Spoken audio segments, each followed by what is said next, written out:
Hello, I'm Tommy Moore from the Bartitsu Lab, and in this video we're just going to go back to basics with some pre-fight indicators. Now, a pre-fight indicator is things that people commonly do before it kicks off. You know, in most social conflict, there's some argy-bargy, there's some pushing, there's some shouting, there's some swearing, there's being an absolute cunt, but very often in those circumstances, those things can be resolved socially, via communication, de-escalation, or by escaping. And that could be fucking legging it all the way to just calmly backtracking your way out the premises. So you can generally talk through social violence, or you can escape out of social violence.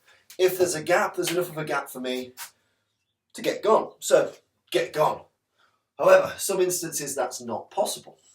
Or, you know, you've got family with you, or your means of escape are blocked, or there could be any number of variables. And you need to know some of the reasons, or some of the signature cues that it's about to kick off. So I'm just going to go, you know, there's many of these, and they are very variable. And some people are very good at hiding their pre-attack cues.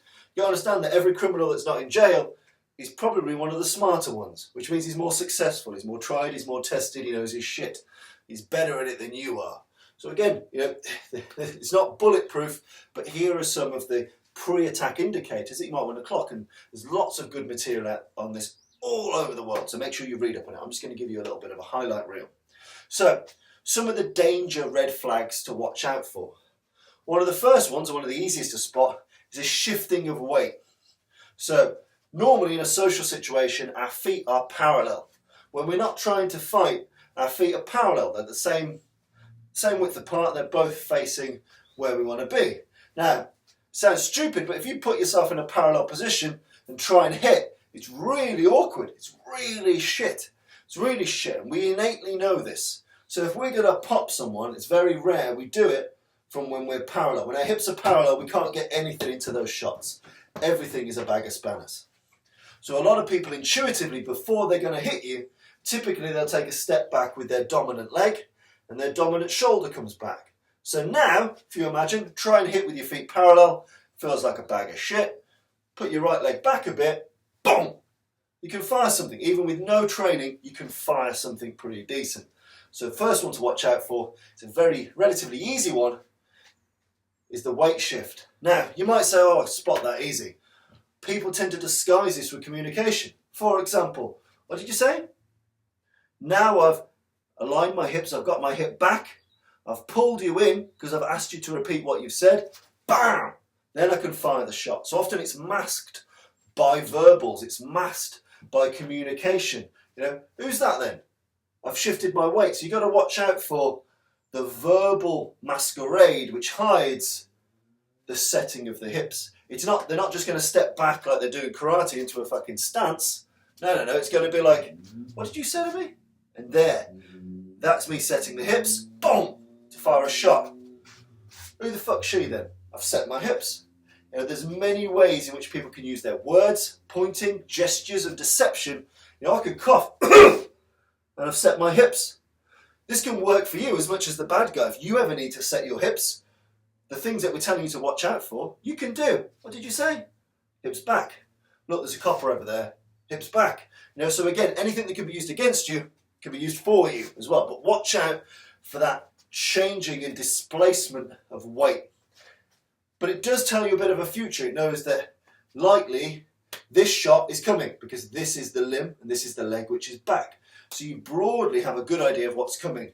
Now it may be preceded by a grab or a push, but you know that the bomb's coming from this hand and this side. But do watch out for the sneaky ways in which people can ask a question and set their hips in a nice, easy fashion. So that's a danger zone to watch out for. Another one you want to watch out for is the popping elbow. Okay? So at any point you see the elbow pop out unnaturally. This could be in front or this could be behind. Anytime you see the elbow pop, when the elbow pops, it tells me that something is being accessed from the waistband area. So let's imagine it's a screwdriver, relatively familiar scrote weapon. Let's imagine I keep my screwdriver inside my waistband. Soon as you see that elbow pop, you know you've got something to worry about. Because it's an unnatural way to access things on your person. you're putting your hands in your pocket, most people slide and scoop like that. You know, do watch out for that too, but that's a more natural way for a human to get something out their pocket. If there's that popping elbow here, as soon as you see that elbow flare, that might be your cue to hit or fuck off or pick up a chair or whatever you want to do. But as soon as you see that pop, you know that there's a natural waistband action to pull out something which could make it very unpleasant for you. The same can be said around the back. If you see elbow pop here, you know that there's some degree of waistband accessing of a tool. So again, just that little unnatural flare of the elbow lets you know something bad can be happening. And any access, any lingering around this girdle area, so I'd say from where your bollocks finish all the way up to your belly button, any kind of suspicious activity around this girdle zone, do keep an eye out for. Because most humans, if they're arguing, they'll be gesturing, they'll be flaring. Yeah? They'll flare, or they'll be on point, they'll be pointing, shouting, and gesturing. The hands will be moving. If they're not feeling combative, most people's hands are loose and down their side, like this. When you stand, you chat, this is what you do. If you start to, again, it's kind of aligned to the elbow pop. If you start to see this hovering around this area or around the back, soon as any unnatural hovering happens around this girdle zone, could be inside hoodie pockets, inside trouser pockets, inside waistband, any activity around here, anything that looks like you've enjoyed a good dinner, anything that goes around here, you need to be very wary of, because that could be your pre-draw and attack strike. You know, the weight shift could well be a punch, could be a stab, could be a bottle. You don't know.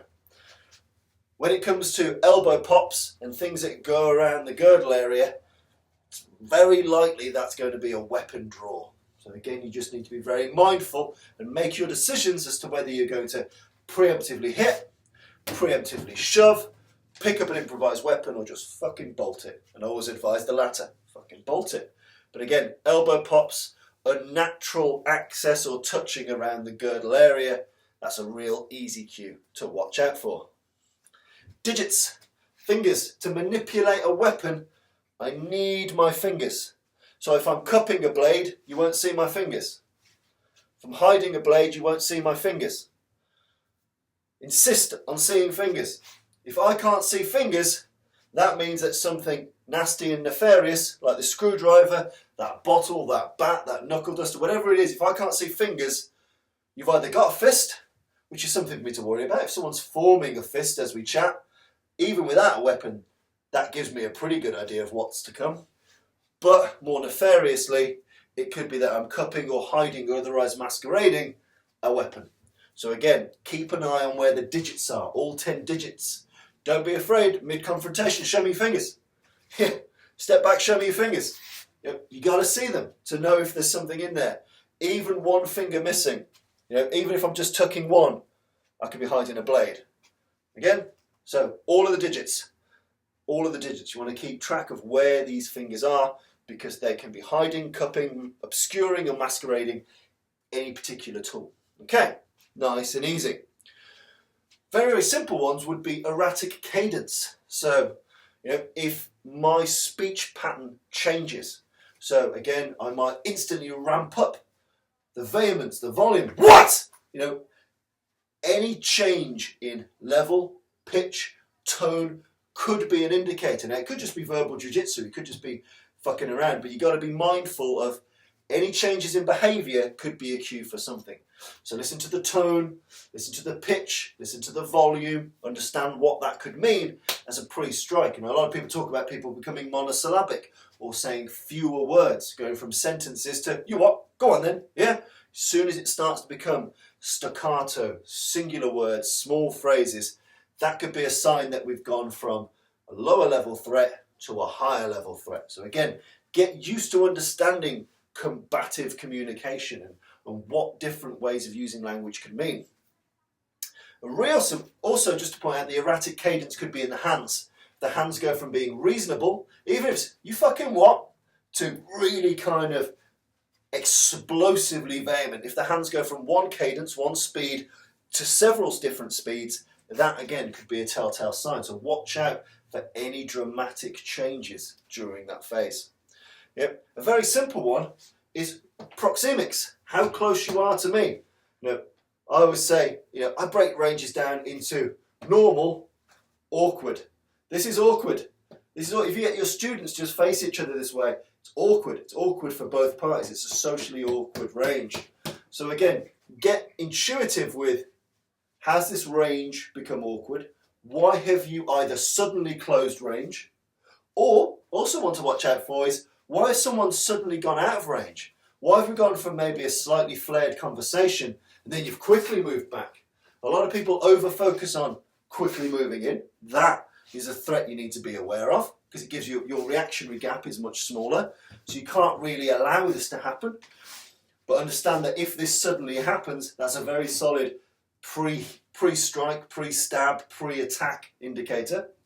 But also be very mindful of someone making pretty rapid reverse distance. If they're keeping up the aggression but moving quickly back, that might be getting something out the car, getting something out your pocket, pulling a pint glass off the table. So you rapidly changing where you are with no real rationale, that's very important too. And some are more subtle, as I mentioned. A lot of the criminals that aren't behind bars, they're some of the smarter ones. So again, look for unreasonable behaviour. Are you being unreasonably kind? Are you being unreasonably pally? Are you being unreasonably sensitive to my concerns? What is outside the boundaries of normal accepted behaviour? So don't always look for an immediate, intense, visceral reaction. It could be people just acting outside the bounds of what we'd normally call normal. So again, beware of a pre-threat indicator. Might be someone just being extraordinary pally, like, oh mate, you okay? I love your shirt, and then BAM! So again, watch out for anything that falls outside of the normal zone, in too nasty or too nice. Either end could be dangerous to you. And finally, I'd say, use your spidey senses. A lot of people that were attacked and were successfully attacked and really hurt, a lot of people would then report back and say, I knew something was wrong about him. I knew he was acting weird. I felt something was wrong with him. Act on that first impulse. Act on your intuition. And there's lots of really great work. You look at the gift of fear and other things like it. Trust your gut, trust your instincts. The little survival Neanderthal in your brain's going, fucking move, ugh, move, you cunt. So again, try and listen to that. Don't be afraid to be socially awkward. If it turns out he's just nice or he's just pissed and he's being pally with everyone, that's fine. But for the sake of a couple of hurt feelings, we need to be, especially people in the UK, we have a habit of being over polite, over communicative, over understanding. So don't be afraid to be a little bit rude, like, oh mate, would you mind just stepping back a little bit, please, thank you. You don't need to be rude, you don't need to be aggressive, just be firm and clear. But again, those are some of the threats. So to reiterate, we've got the popping of the elbow. Any elbow pop could indicate access to a weapon or a tool. Any shifting of weight, be it like so, or be it more covert, such as what was that, or who's that, or what's that over there, could be any number of things. People tend to mask the weight shift. Anything around the girdle, as I said, watching out for the fingers, making sure you can see all 10 digits wherever possible. Any erratic cadences, so anything that goes much faster or much slower when it comes to gestures or use of voice. Proxemics, being closer than you should or moving out the way further and faster than as is normal. Having an understanding of what baseline normal is, so that if people are being too friendly, too pally, too familiar, or too obstructive, too nasty, too mean, too verbal, their eye contact is too much, think of it, this is normal. What falls too nice or too bad, these are things you need to be watching out for. So have a good understanding of what is normal. It is a range, it is a scale, but most people have a very intuitive sense of that's reasonable, that's unreasonable. And above all things, trust your intuition and read widely. Speak to people who have done this. Speak to police officers, speak to doormen, speak to bar staff, speak to hospital workers, speak to teachers, speak to anyone that has to deal with people in a high intensity environment. And there are so many high intensity environments that are outside what we'd normally consider combative. But anyone that ends up where there's lots of passion, there's lots of, it could be drink, could be drugs, could be illness, could be anything. Anywhere where emotions and tempers flare, you'll often find people that are very good at understanding where those pre-threats are. But again, cadence, elbows, girdle access, fingertips, weight shift, erraticism, changes in behaviour, changes in how many syllables you're putting in sentences, all of those things come under pre-fight awareness, pre-attack indicators, and then you need to make the most important thing is you using your rationality and your reason to understand, is this sufficient to me to warrant a preemptive strike or an exit, or do I allow this to continue? Only you can make that call. Only you can decide what you find and feel is reasonable. Get yourself clued up on the law, obviously, understand the law where you are, but eventually the buck stops with you and you have to make that decision based on all of the data that you're getting in there. But do make sure you don't neglect some of the great work out there about pre-threat indicators. There is so much material, so get exploring.